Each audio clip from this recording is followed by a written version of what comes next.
Bonjour à tous et bienvenue dans cette nouvelle édition du Grand JT des Territoires sur TV5 Monde et vos chaînes locales de la TNT. Tout de suite, voici les titres de l'actualité. Bienfaits et périls du tourisme, nous irons en Bretagne et en Occitanie au début de ce journal pour découvrir deux rapports au tourisme très différents avec les chaînes TBO et Via Occitanie. Quand certains cherchent à protéger leur territoire, d'autres tentent d'attirer plus de vacanciers. La tendance survivalisme aussi à découvrir dans cette édition. Vosges Télévisions a pu suivre un stage d'un week-end organisé en pleine forêt. Bain de boue et pompe au programme, vous le verrez. Et rencontre dans cette édition avec Denis Dupuis, auteur et écrivain. Il vient de sortir un nouveau roman où l'on suit les aventures du docteur 33, un docteur toulousain à la vie tourmentée et philosophique. On commence ce journal avec toujours le même dilemme pour les zones touristiques pendant les grandes vacances. Comment attirer des visiteurs, développer l'économie locale et en même temps préserver son territoire. La presqu'île de Crozon, sur la pointe bretonne, fait partie des terrains prisés des touristes. Mais l'afflux de visiteurs crée d'importants problèmes de circulation, notamment pour les riverains, comme l'a constaté sur place Louis Floch pour TBO et TB Sud, les chaînes locales du groupe Le Télégramme sur place. À l'approche de la saison estivale, la presqu'île de Crozon se prépare à accueillir ses touristes. Les nombreuses plages du littoral attirent les passionnés de glisse. À La Palue, seulement 20 habitants vivent à l'année. Alors dans ces rues très étroites, en pleine saison, l'atmosphère est parfois tendue. Je crois que les surfeurs commencent à prendre conscience qu'on en a ras-le-bol de cette circulation et donc ils font attention à nous. Des problèmes de circulation sur les routes, mais aussi sur les sentiers de randonnée. Les randonneurs sont aussi très nombreux à rallier la presqu'île. L'an passé, ils étaient 60 000 à fouler le GR34. Cet habitué ressent clairement les conséquences de la surfréquentation. Ah oui, moi j'ai vu une dégradation du sentier là vers l'île Vierge qui est impressionnant. Le bois aussi, et j'ai même remarqué, j'avais admiré un pas maritime qui était près d'un banc qui 4 ans après est détruit. Durant l'été, la population de la presqu'île est multipliée par 4. Face à cet afflux, la mairie de Crozon et son maire, Patrick Berthelot, s'organisent pour permettre l'accueil des visiteurs. Et nous avons donc un certain nombre de projets d'organisation, de signalétique qui ne fonctionnera que l'été et pas l'hiver. Enfin, on a plein de projets qui vont permettre de fluidifier, de permettre l'approche des commerces, de faire vivre le centre-bourg, l'accès aux plages, etc. Enfin, tout est lié. Un parking de camping-car est actuellement en construction en amont de la ville. Les nouvelles mesures de la mairie interviendront dans quelques semaines. Voilà, et contrairement à la presqu'île de Crozon qui essaie de limiter l'impact du tourisme, d'autres communes, elles, tentent de les attirer. Pour y parvenir, ces collectivités n'hésitent plus à faire appel à ce qu'on appelle des influenceurs. C'est le cas par exemple de l'office de tourisme de Beaucaire Terre d'Argence, près de Nîmes. Objectif, séduire les followers de ces stars des réseaux sociaux. Un sujet d'Anne-Sophie Pellegrini et de Frédéric Sillet pour la rédaction de Via Occitanie sur place. Peu de personnes franchissent les portes de cet hôtel particulier dans le centre de la ville de Beaucaire, capitale de la Terre d'Argence, dans le Gard. Ah ouais, la photo il est magnifique. Construite au XVIIIe siècle par un riche propriétaire et haut lieu festif dans les années 70, la demeure est aujourd'hui privée et constitue un décor de rêve pour qui voudrait se faire prendre en photo. Mais oui. Ok. Mais les cheveux et tout. Allez. Ça envoie de la Beyoncé là. Shakira.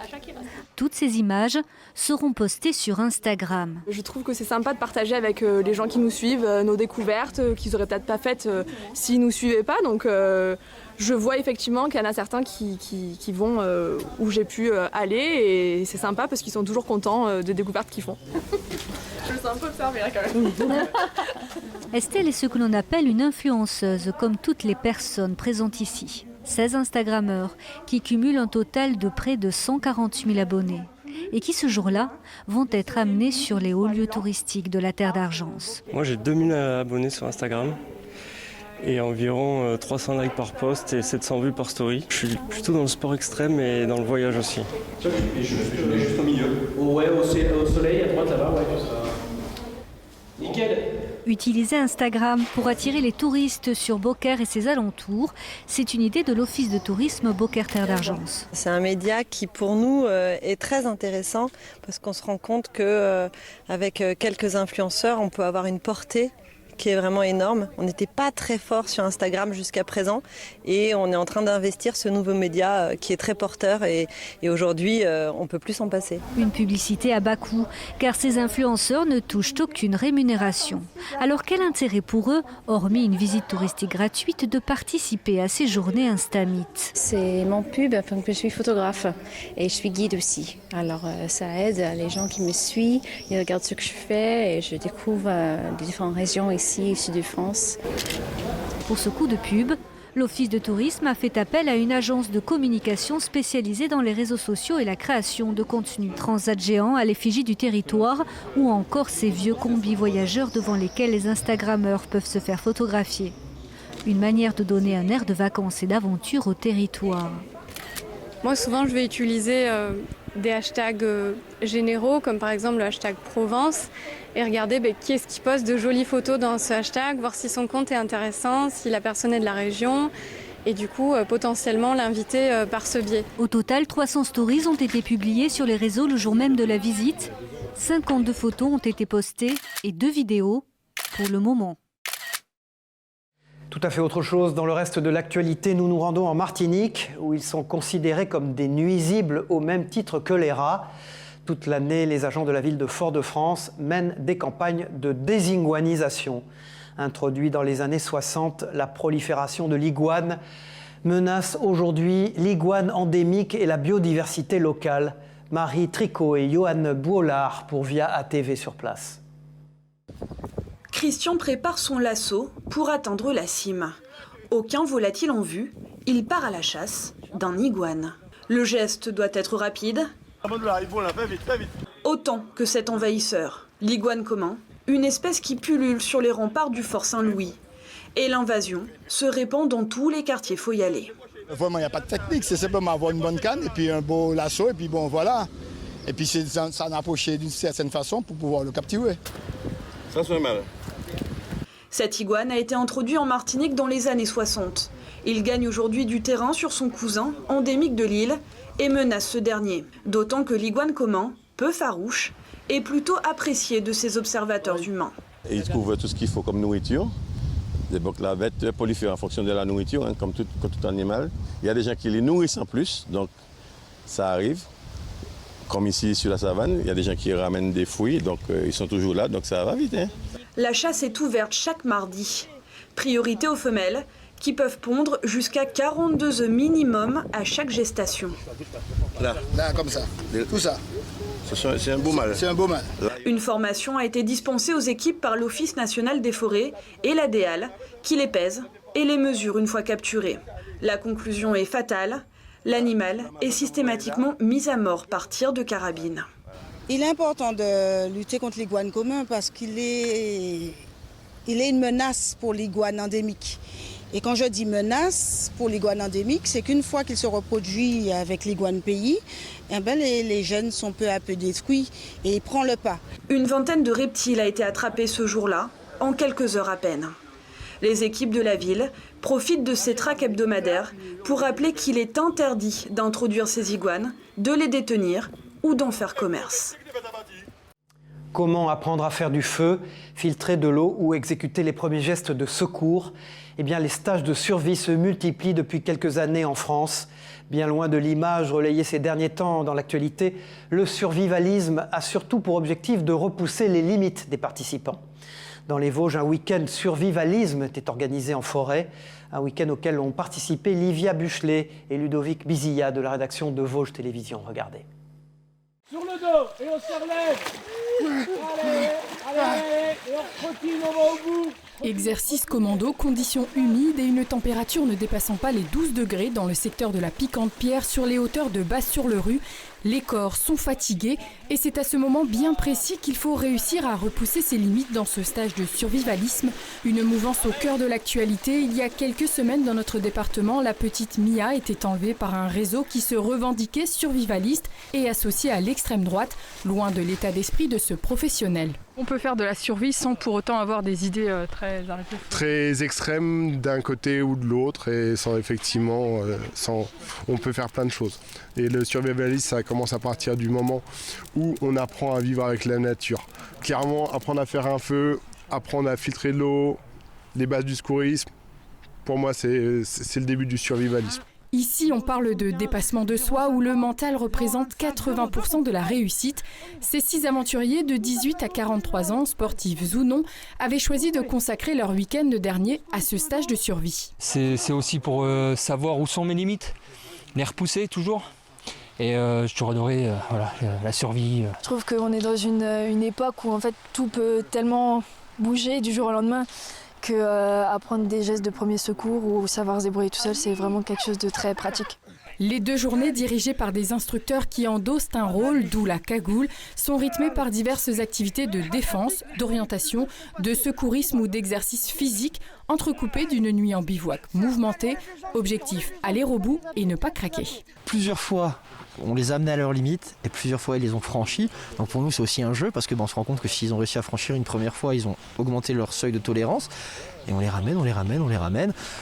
Et à nous de savoir doser pour nous arrêter au bon moment. Des stages qui ont le vent en poupe ces dernières années. Si la télé-réalité en pousse certains à sauter le pas, la crise sanitaire pourrait elle aussi avoir un impact sur ce succès qui visiblement n'est pas près de s'arrêter. Ça dit que les gens ont envie de revenir à la nature. Après les différents confinements, ils étaient enfermés, ils ont découvert plein de choses d'eux-mêmes. Aussi, c'est une découverte de soi parce qu'ils ne se connaissaient pas comme ça. Ok, debout, sur le dos. Une démarche d'ailleurs accessible même pour les plus jeunes puisque des stages sont organisés dès l'âge de 5 ans, bien loin donc de l'image extrémiste qu'a pu relayer l'actualité de ces derniers temps. Allez, hop, on y va, avec moi, allez.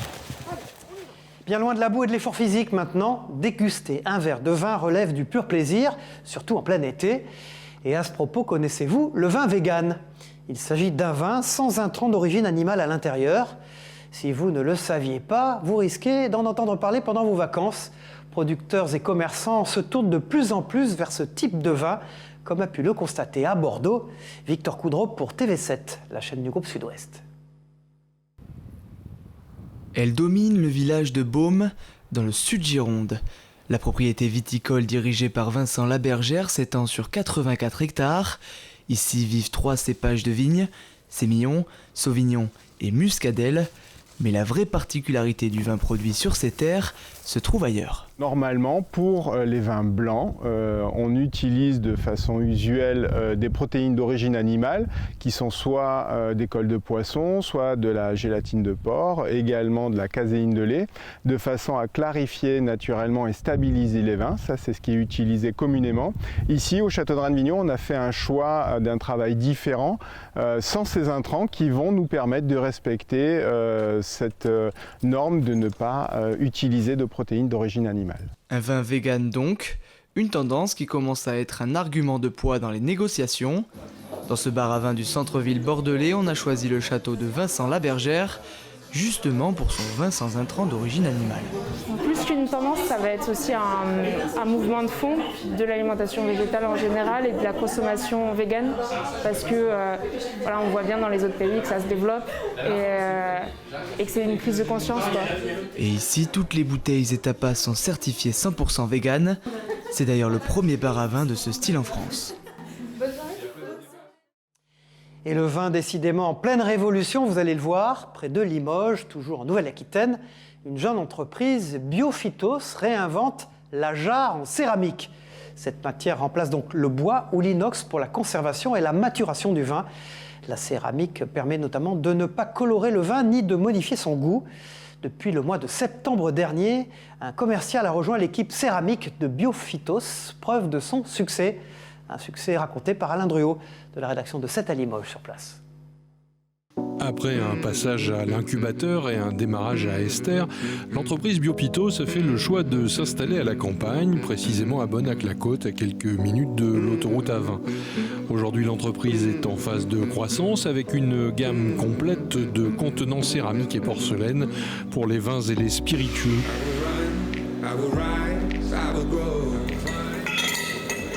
Là.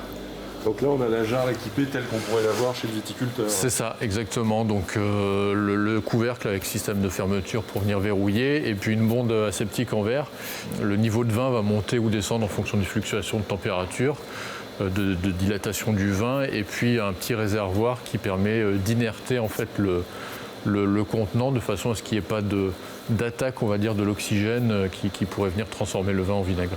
Il a fallu avoir quelques bases effectivement sur la viticulture pour ne serait-ce que communiquer un peu avec les clients pour essayer aussi un peu de les aiguiller, de les orienter sur le choix du contenant. Positionnée entre la céramique et la viticulture, Fanny doit exprimer le plus produit de Biopitos face aux professionnels du vin. Pour plusieurs points. Déjà, elle est inerte, c'est-à-dire qu'elle n'apporte aucun arôme. On a différents types de cuisson, température de cuisson, donc on va pouvoir avoir différentes perméabilités et jouer là-dessus. Donc avoir une micro-oxydation différente, donc plus ou moins importante en fonction du vin que l'on souhaite faire vinifier dedans ou élever. Et pendant ce temps-là, recherche et développement se poursuivent. Donc on travaille sur différents procédés alternatifs pour gagner en productivité, pour gagner en coût également, pour avoir une meilleure maîtrise de ces éléments-là. Donc on a par exemple ce procédé de calibrage en fait, mais avec l'apport d'un robot qui permet d'automatiser et puis d'aller plus loin sur la fabrication de pièces, notamment au niveau de la taille, au niveau des formes. Et puis il y a les techniques d'impression additive. C'est ça, on travaille sur ces techniques d'impression 3D. Ça reste encore en développement, mais ça peut être pour nous un élément de productivité, de flexibilité qui sont importants. Comme chaque semaine, le Grand JT des Territoires vous propose des idées de lecture pour l'été. Aujourd'hui, nous sommes en duplex avec Denis Dupuis. Bonjour Denis Dupuis, vous êtes chirurgien et l'auteur d'un roman qui vient de paraître. C'est votre 3e ouvrage, il s'appelle « Le bien, le mal et l'ordinaire ». Pouvez-vous nous présenter sans trop en dévoiler la trame, cet ouvrage qui se déroule à Toulouse? Il y a d'abord eu Morphine, Bistouri et autres emmerdements aux éditions Le Faucon d'Or, qui retraçait la biographie d'un chirurgien toxicomane à sa jeunesse et son long combat pour se défaire de ses addictions.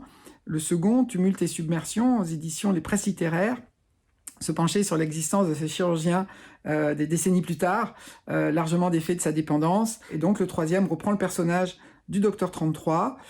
Il croise Camomille, qui est un infirmier trentenaire, affligé par une toxicomanie très inquiétante, un jeune homme à la dérive qu'il prend sous son aile en espérant l'aider.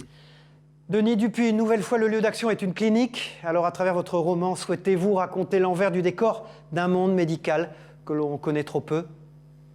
Il est exact que dans mon second roman, j'ai dressé quelques caricatures, quelques portraits peu flatteurs. Mon regard, il se porte plutôt sur l'humain, et en particulier sur l'humain en souffrance, confronté à la maladie. Dans cette optique, je reprends le personnage de monsieur Bellabellès, qui est un vieux monsieur algérien, immigré, que je soigne depuis des années, et qui est affligé par un épouvantable cancer à l'issue inéluctable. Je préfère me pencher sur ses souffrances et y réfléchir que donner des leçons à des confrères que je respecte et que je ne surclasse aucunement.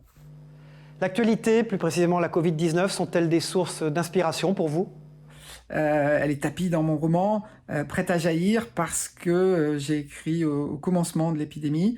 Donc le docteur 33 se questionne quant à la réalité de l'épidémie, sa réalité médicale et scientifique, sans pathos ni émotion, puisqu'évidemment il n'a pas à nier la réalité de cette épidémie. Il se questionne sur les décisions, sur la rationalité des décisions d'un pouvoir pour qui il n'a pas beaucoup de sympathie. Alors le pouvoir, c'est le pouvoir en général. Le docteur 33 revendique une autonomie de pensée, et il n'a pas de parti.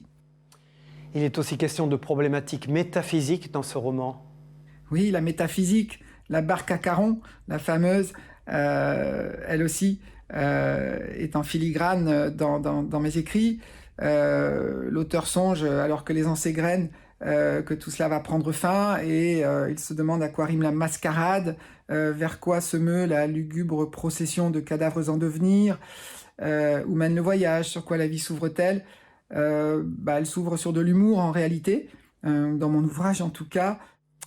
Et l'humour, on le comprend, transpire dans ce nouvel ouvrage. Merci Denis Dupuis. Vous êtes, je le rappelle, l'auteur d'un 3e roman, Le bien, le mal et l'ordinaire, aux éditions Annick Jubien. Bel été à vous. Sans transition, du vélo dans ce Grand JT des Territoires, rien à voir avec le Tour de France qui s'est achevé il y a quelques jours.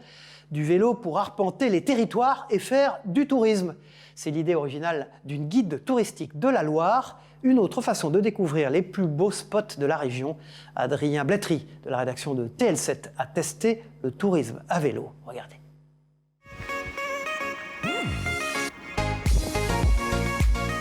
Du ciel bleu, du soleil et un peu d'effort physique, que demander de plus ? Tout au long de l'année, Stéphanie fait découvrir sa région avec des itinéraires différents. L'un d'entre eux traverse la commune de Coutances pour raconter l'histoire du tissage. On voit notamment la partie la plus courte là, qui est généralement orientée au nord, ce qui permettait de laisser passer la lumière. Le tissage, il fallait vraiment avoir beaucoup de lumière pour voir la précision des fils. Depuis 2 ans, l'Office du tourisme de Forêt-Est utilise des vélos électriques pour faire découvrir le patrimoine ligérien. Donc là on monte et là on descend l'assistance. On s'est dit on voulait peut-être toucher une autre clientèle, voilà, amener un petit peu des personnes qui voulaient découvrir le patrimoine autrement. Et ça s'est vraiment développé donc, cette année par rapport à la crise sanitaire. On s'est dit qu'il fallait qu'on fasse beaucoup de visites en extérieur. Du coup, on a multiplié ces visites à vélo. La balade se fait uniquement sur route. Le but est de découvrir et d'explorer, mais sans prendre de risques. Et à chaque fois, de toute façon, on s'arrête quand on a un commentaire. Et quand on est sur la route, j'ai ma collègue Jessica qui est derrière et qui ferme la marche. Donc ça, au niveau sécurité, il n'y a pas de souci. Ce qu'on veut essayer de faire cette année, c'est développer plus des animations pour les familles en extérieur. Donc là, nous sommes en train de travailler sur une animation sur le site de Donzy, qui est un peu plus loin, Saltan-Donzy, pour les familles, avec les enfants, et en utilisant les technologies modernes, donc notamment avec une application sur smartphone. Stéphanie a quand même la chance de pouvoir toujours exercer son métier et depuis les 2 confinements, les Ligériens ont aussi envie de plus sortir. Au lieu d'une visite par semaine, la guide a triplé. J'espère qu'elle ne va pas trop durer parce que tous les guides qui font des visites en intérieur, c'est beaucoup plus compliqué. Nous, on a la chance du coup de pouvoir développer des nouvelles thématiques. On a fait la visite 3 fois dans la semaine puisqu'on a eu de la demande, donc du coup on l'a proposé 3 fois. Et si le vélo peut remplacer les bâtons de randonnée, les balades à pied existent toujours. 110 circuits en boucle existent dans 42 communes différentes dans l'est du département. Et maintenant, des tableaux connus dans le monde entier exposés dans les Yvelines. La Joconde, Marilyn ou encore Napoléon Bonaparte. Ces tableaux de maître sont à découvrir actuellement au château de Croissy.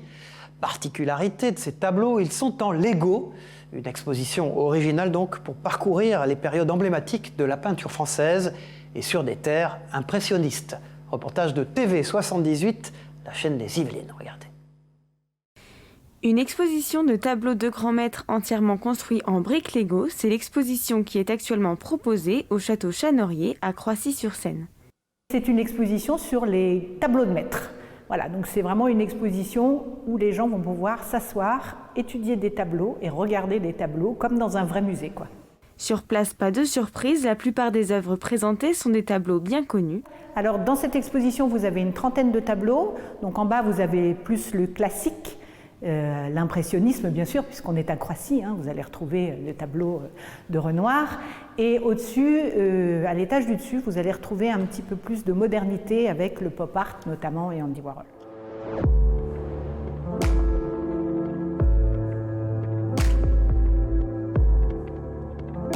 Toutes les œuvres ont été réalisées à Croissy. L'exposition a représenté 1200 heures de travail et 740 000 briques. À côté de chaque toile, vous avez un cartel qui explique l'œuvre et le nombre de briques Lego utilisées pour l'œuvre et puis le temps passé pour la monter. Un parcours de jeu est prévu pour les enfants. L'exposition est proposée jusqu'au 18 juillet. Mais attention, la réservation est obligatoire pour pouvoir venir visiter. Voilà, pour finir ce journal, partons à la découverte d'un produit de nos terroirs, le fromage de Calanzana en Corse. Un savoir-faire ancestral à base de lait de brebis ou de chèvre d'ailleurs, très apprécié localement. Et on comprend pourquoi avec ces images qui nous donnent l'eau à la bouche. À ce propos, écoutez une bergère productrice de ce fromage caractéristique de l'île de Beauté. Elle dévoile quelques secrets de fabrication au micro de la rédaction de Via Télé Paese, Sandrine Guidoni. C'est un fromage piquant. Il est affiné dans des grandes caisses en bois qui font 2 mètres sur 1 mètre. On met 600 à 700 fromages à l'intérieur, qu'on lave une fois par semaine de 6 mois à 8 mois. Ça dépend de l'intensité de piquant qu'on veut. Du fromage frais, hein, on met dans des gouttières qui le rendent carré. On le sale 3 fois. Une fois qu'il soit un peu dur, on les met en caisse, on les met sur champ. Qu'est-ce qui fait un bon fromage? C'est l'endroit où les chèvres sont, elles ne mangent pas la même chose, les herbes n'ont peut-être pas les mêmes saveurs pour le lait. Et puis chacun utilise une sorte de brisure différente. Enfin, il y a un tas de petits détails qui fait que le fromage est différent. Voilà un beau fromage corse qui donne envie de passer à table. C'est la fin de ce grand JT des territoires. Merci de l'avoir suivi sur vos chaînes locales de la TNT et sur TV5 Monde. On se retrouve très vite pour un tour complet d'actualité. Au revoir à tous et bon courage.